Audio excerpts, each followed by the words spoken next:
You're now watching Showbiz Now, your daily showbiz update. Tinalakay nga ni Christopher Min ang naging contract signing ni ABS-CBN kapamilya star Catherine Bernardo. Nakamakailan lamang ay very exclusive nga ang ginawa ng ABS-CBN at Star Cinema na contract para nga po sa kanilang Catherine Bernardo.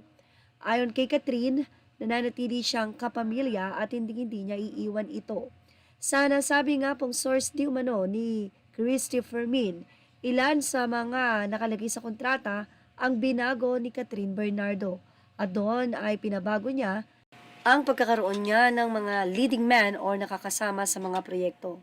Ayon kay Catherine Bernardo, siya mismo ang mamimili kung sino ang kanya makakasama at isa pa sa binago niya ay ayaw muna nitong makasama si Daniel Padilla o kung may project na naka-line up ay ayaw muna niyang gawin ito. Hindi naman nagsabi itong si Catherine na sarado na ang kanyang desisyon na makasama ang ex, pero ayon nga dito ay hindi muna at ayaw muna niya na magkaroon sila ng project ni Daniel Padilla.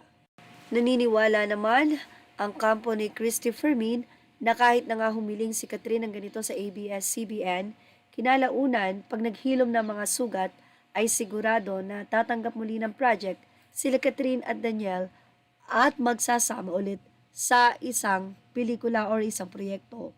Pero sugod din o saad pa ni Christopher Min na matindi talaga ang sakit na nararamdaman ni Catherine para ipakiusap nito na ayaw niyang makasama ang kanyang ex-boyfriend sa anumang project at ang pagpakiusap nito sa ABS-CBN na siya ang magdedesisyon sa kanyang magiging leading man. Kaya naman walang aasahan ng Katniel fans na makatambal pa ni Catherine Bernardo si Daniel.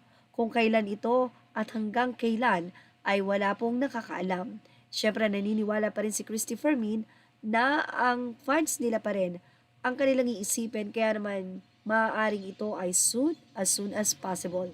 Iyan ang pinaniniwalaan ng kolumnista. Kahit pa nga sinabi niya na deep talaga ang pinagdaraanan ni Catherine Bernardo dahil na rin sa makikita mo sa kanyang pag-iyak at emosyon noong contract signing niya sa ABS-CBN. Wala naman sa YouTube channel ng Showbiz Now na sa comment section, marami ang nagsabi na yes, tama lang daw na maghilom muna ang mga sugat kila Catherine at kay Daniel para mas maibigay nila ang best nila kapag sila ay muling magkasama na sa isang project. Mahirap naman nga na daw na kahit nasabihin natin professional sila at hindi mahalata, ang sugat sa iniwan sa mga fans ay nandoon pa rin. Well, ano ang masasay nyo about dito? Ilagay na ang inyong opinion sa ating comment section. Images are all credit to the rightful owners and thank you for watching Showbiz Now.